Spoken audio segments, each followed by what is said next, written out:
Now at 11, severe storms leave hundreds still in the dark. Our Storm Tracker 8 team has live coverage. And a pharmacy owner stops 3 armed robbers in the act. It's caught on camera. Plus, a massive ash eruption. Deadly fumes forcing residents out of Hawaii. The Capitals back home in D.C. looking to take a 3-0 series lead against Tampa. I'm Natalie Calbat. Playoff hockey is next.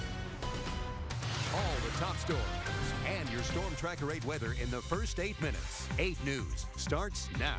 Thanks for joining us. I'm Christina Ferrick. I'm Juan Condi. Tonight, thousands of Virginians are still without electricity. They lost power in yesterday's severe weather. All right, news reporter Aaron Thomas is live from Snead Road in Richmond. Hundreds there still in the dark. Aaron?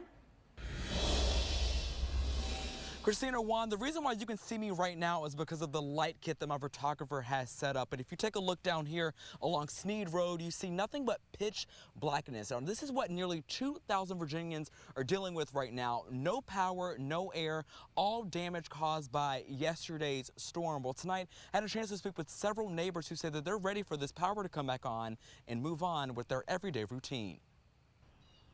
Residents living in parts of Richmond remain in the dark. It's no AC, it's no food, it's no freezer, it's nothing that we can use. You just got stuff planned and it just messes up your whole plans and schedules. Neighbors living along Snead Road spent the evening sitting outside their porches, trying to escape unbearable conditions inside their homes. Like a hot box in there. The house, it gets really, really hot inside, and I mean, it makes me feel bad. So I have to be outside in the car with the AC on. Power outages have taken a toll on Naria Thanai Rodriguez and her children. Right now, if you go inside the house is really like hot.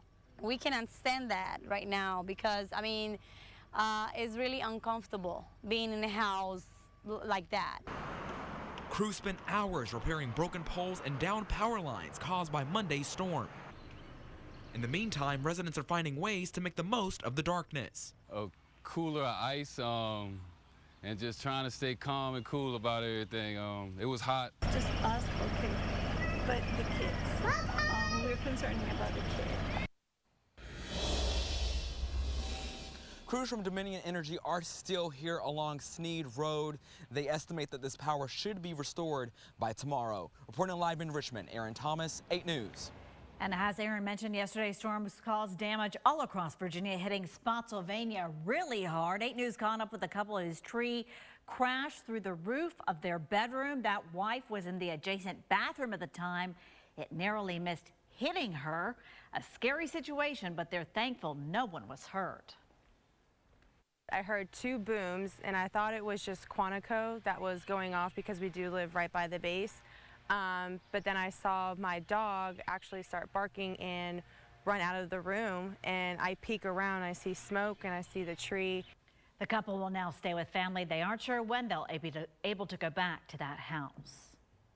In Storm Tracker 8 tonight, more rain and perhaps a thunderstorm could be on the way later this week. Let's go to Storm Tracker 8 Chief Meteorologist John Bernier in the Weather Center. All right, we're looking at some unsettled weather setting up for us. Quiet behind us, the Virginia War Memorial, as you see right now, but pretty good dose of rainfall around the western part and especially the northern part of the state where they have had some severe storms throughout the afternoon and into the evening hours.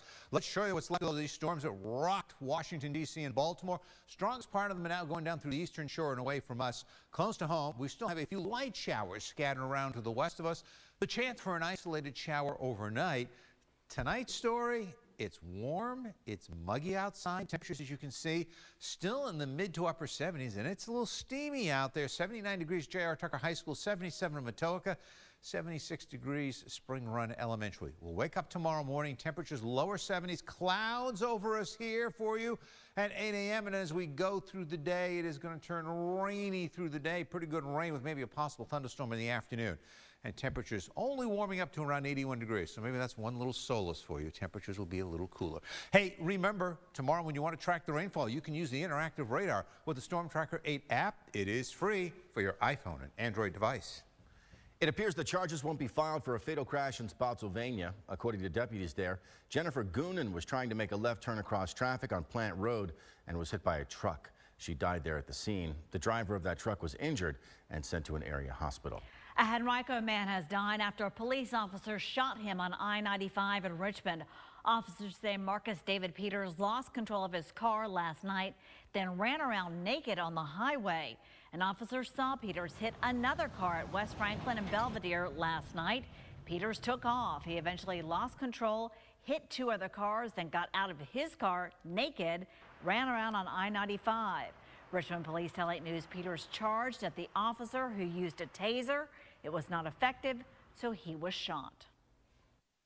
Fractions of a second. The circumstances evolving, it's very rapid, and the police officer has to make a decision as to what level of force is necessary in order to protect life and property. Now, that means either to protect themselves or also to protect other people, innocent citizens who might be in the area. Peters was a 2016 honors grad from VCU.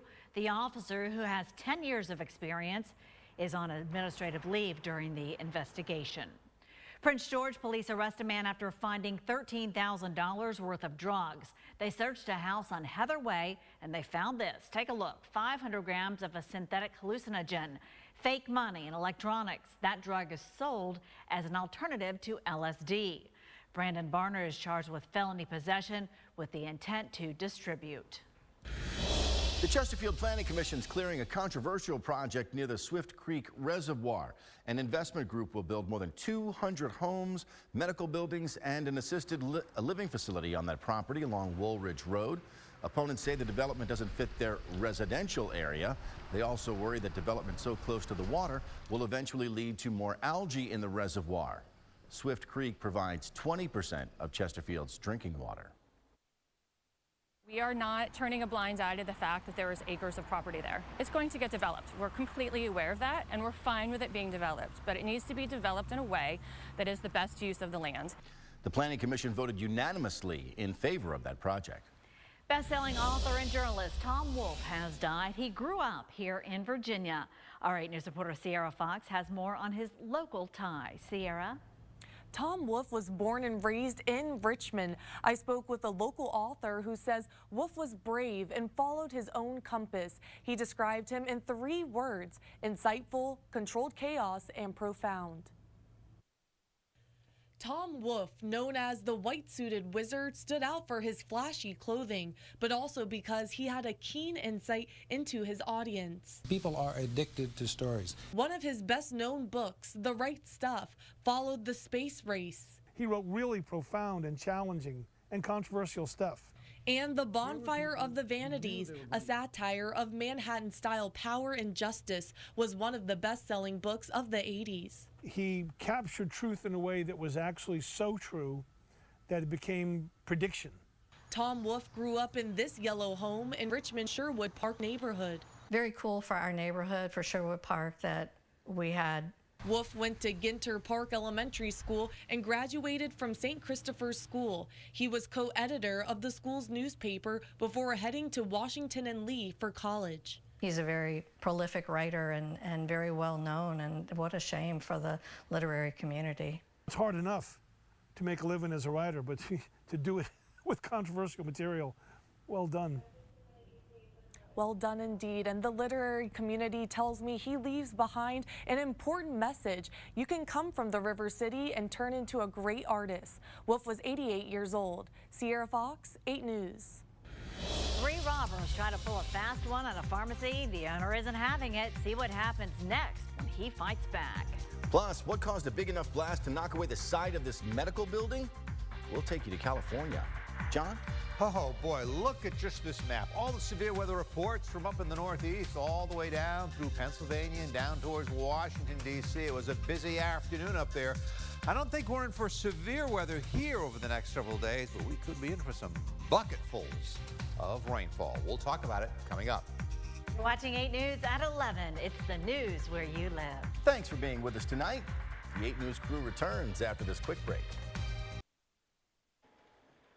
Caught on camera, a pharmacy owner fights back. This is during a robbery. 3 women walked into his Atlanta pharmacy, and one of them pulled out a gun. You can see the other woman, she then grabs her mace, sprays him in the face, but that doesn't stop him from wresting that gun away from her. I was helping her because she said she wanted a prescription, and I was waiting for her to put the prescription out. Instead of a prescription, they put out a gun, so I just had to react. All three of the women took off running. Kalu says this wasn't his first holdup. Back in December, 3 armed robbers burst into his store and demanded drugs. They were never caught. Uber is changing how it handles sex assaults. Before, if you wanted to use Uber's app, you automatically agreed to resolve any legal claims in an arbitration hearing. Now Uber says employees, riders, drivers, they can take those claims to court or join a class action lawsuit. In California tonight, no word yet on what caused the explosion that blasted away the whole side of this building.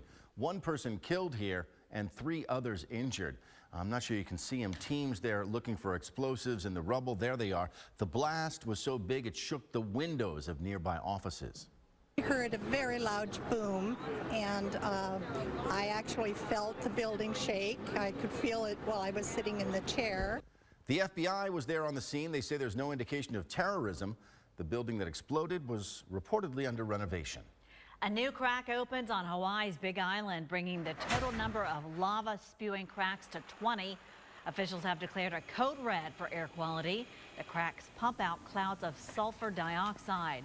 The fumes have killed some of the plants because of continuous exposure to this hazardous gas. It's literally shaking your house. Oh, yeah. Every 5 seconds. Boom, boom. Nearly 200 people refuse to evacuate. The steam from craters could last for weeks. Health experts are warning people to avoid exposure. In Storm Tracker 8 tonight, we have some new pictures of storm damage around the Commonwealth. This picture here from Reston, a tree that may have been hundreds of years old, fell on someone's garage. Big mess here. Fortunately, no one was hurt. The homeowner has a good attitude about all this. They say the alcohol they stored in the garage was saved. The most accurate forecast in Central Virginia. Now, your Storm Tracker 8 weather. Well, get ready for folks for what could be a nice, honest-to-goodness drought buster period here across Central Virginia. We're almost 3 inches behind on rainfall, and we got a lot of moisture coming our way. You can see some of that rain on the pictures that we had right there. The satellite photo shows the plume of moisture coming out right out of the south, heading in our direction, and then everything at the top of your screen moving downhill. That's what's produced the severe storms from the New England states down through New York, Philadelphia, Wilmington, Baltimore, Washington, D.C. This is setting up a nice wall for all this tropical moisture coming up from the south, sliding up in our direction, and that's going to set the stage for some wet weather outside over us. All right, here's what's going on the radar right now. Here's the storm that came rocketing down through the northeast and moved to Baltimore, Washington, moving through the portions of the Delmarva Peninsula, southern portion of Delaware right now, in an area around Salisbury, Maryland. For us, get some from the south, but also stuff from the south breaking up. So we got some light showers dotted around, and we're going to have an isolated shower here the remainder of the night, but really our window for rain starts to open up tomorrow over the area. It is 79 degrees outside right now. It is sticky out there where they had some showers earlier. 65 degrees over towards Lynchburg. You'll wake up tomorrow morning, temperature around 69. It's going to be a muggy, steamy start to the day. And then clouds around in the morning, but then the rain's coming our way as we head into the afternoon hours. It's not going to rain constantly. We're going to have off and on showers, maybe a boomer in the afternoon, as temperatures only inch up to around 80 or 81 degrees. And we are in for some pretty good rainfall. Now, even if we only get half of this, it'll wipe out a good chunk of that drought. This is now through Sunday at 7 o'clock. So here's the way things set up tomorrow morning. Some scattered showers around. Here's the moisture coming up from the south. Rings and showers tomorrow afternoon over us here. And then they linger into tomorrow evening. Little break for us as we head into Thursday morning. We reload the atmosphere again, so Thursday morning's okay. And then the afternoon, the showers become widespread, 12:30 through the evening hours. And again, it winds down as we head into Friday morning. And guess what, folks? We're going to do the exact same thing again on Friday. Even on Saturday, pretty good chance of showers. The showers finally begin to wind down Sunday into Monday before things drying up as we head into Tuesday. On the good side of all this rainfall, the afternoon temperature is going to stay a little cooler, only in the upper 70s to the lower 80s, warming up a little bit on Sunday and Monday. Remember, you can get the latest on where the rain's going to fall and how much is coming by joining the gang on Good Morning Richmond bright and early at 4:30 a.m. The Supreme Court ruling this week that could legalize sports betting is a big win for gamblers. It's also a big concern for people who work with gambling addicts. One expert tells 8 News that more betting means more chances for people to fall into a cycle of addiction. They suggest regulation by a state agency like the Virginia Lottery, which could oversee procedures and policies and also track signs of addiction. You have this delusion that you're going to win, and or you blame it on something. The guy fumbled. In a statement to 8 News, Governor Northam's office says they're reviewing that ruling, and if the General Assembly takes up any legislation, they'll take a look at that as well. Coming up in sports, the Washington Capitals put their perfect 2-0 series lead on the line for Game 3. Can the Caps weather the storm of the Lightning? You'll find out next. 8 Sports returns after the break. 8 Sports is sponsored by the Haley Automotive Group.